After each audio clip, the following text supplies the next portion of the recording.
Por fim, vamos falar do último bloquinho do seu modelo de negócio, que está relacionado com a estrutura de custo da empresa. Nesse bloco do seu modelo de negócio, você deve descrever todos os custos que vão existir para que você consiga operar este modelo.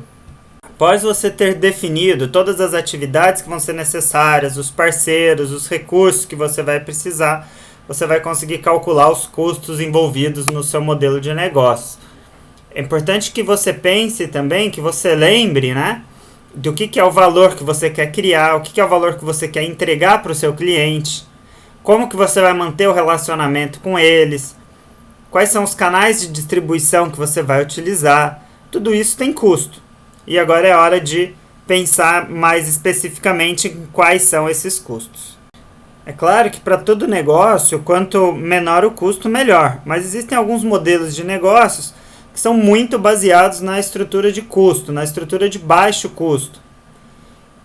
Se você pensar, por exemplo, em uma companhia aérea que quer oferecer passagem aérea barata para o cliente final, ela tem que ter uma estrutura de custo muito enxuta. Então, todo o modelo de negócio dela, ele deve ter relação com essa estrutura de custos muito baixa. Então, quando você pensar canais, quando você pensar parceiros, quando você pensar recursos, tudo isso deve ser pensado baseado numa mentalidade de ter o menor custo possível. Para montar o bloquinho de custos, a gente pode fazer algumas perguntas, A primeira delas é: quais são os custos mais importantes para o seu modelo de negócio, aqueles custos essenciais, sem os quais o modelo de negócio não funcionariam? Dos recursos-chave que você definiu há pouco, você tem que pensar quais são os mais caros, quais são os que vão demandar um maior custo, vão precisar de mais dinheiro. E pensar também no custo das atividades que você vai ter que fazer. Qual é o custo de cada uma dessas atividades? A estrutura de custos ela está diretamente ligada e pode inclusive influenciar na sua proposta de valor. Então, a gente classificou em dois tipos de estrutura de custo. A primeira que a gente chamou de cost driven, ou seja, empresas cujo modelo de negócio é muito baseado, é direcionado pelo custo. Estamos aqui falando, por exemplo, de hotéis, de bandeiras de hotéis bem populares, onde eles precisam ao máximo automatizar as tarefas, automatizar as atividades, padronizar o máximo possível para que consigam ter o menor custo e, consequentemente, oferecer uma proposta de valor de menor preço para o cliente. O mesmo vale para as companhias aéreas que a gente já citou há pouco. Elas precisam ter o menor custo possível na sua atividade para conseguirem oferecer um menor preço para o cliente. Outra proposta são as empresas denominadas de value driven, ou seja, empresas que se direcionam pela criação de valor. Então elas não estão tão preocupadas em ter um custo tão baixo, mas sim em oferecer uma diferenciação para os seus clientes. Então é um hotel de luxo, onde ele oferece personalização, onde ele oferece mimos, onde ele oferece outras coisas para o cliente que adicionam valor ao produto, mas a proposta desse hotel não é ter um preço baixo, consequentemente não é ter uma operação com foco em reduzir custos, e sim em oferecer benefícios e valores para o seu cliente. A estrutura de custo da empresa também pode ser dividida para ajudar você a pensar na sua estrutura.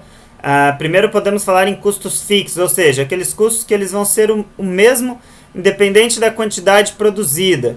Então estamos falando aqui de aluguel, na maioria dos casos de salários, muitas vezes em máquinas, em instalações. Então, independente de quanto a empresa produziu, esse custo ele se mantém fixo.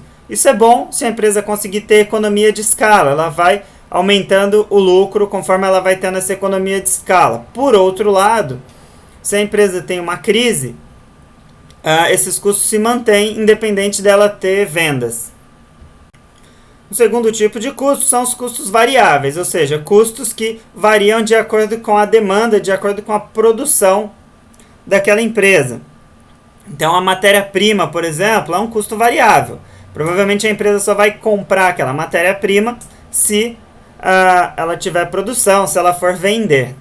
Esse tipo de custo ele permite uma menor economia de escala do que o custo fixo, por outro lado, ele oferece menos risco para a empresa, porque ele só ocorre se a empresa tiver aí uma quase certeza da receita no futuro. Dentro da estrutura de custo, precisamos pensar também nas possibilidades de economias de escala, ou seja, vantagens de custo que eu vou ter se eu vender muito.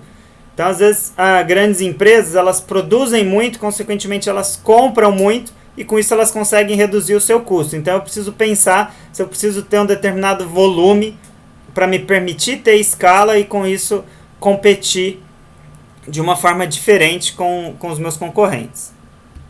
Também precisamos pensar na economia de escopo, ou seja, se a minha empresa tem 3, 4, 5 produtos que eu consigo atender com uma mesma área de marketing, por exemplo, esse é um caso de economia de escopo que você pode pensar aí para fazer parte do seu modelo de negócio.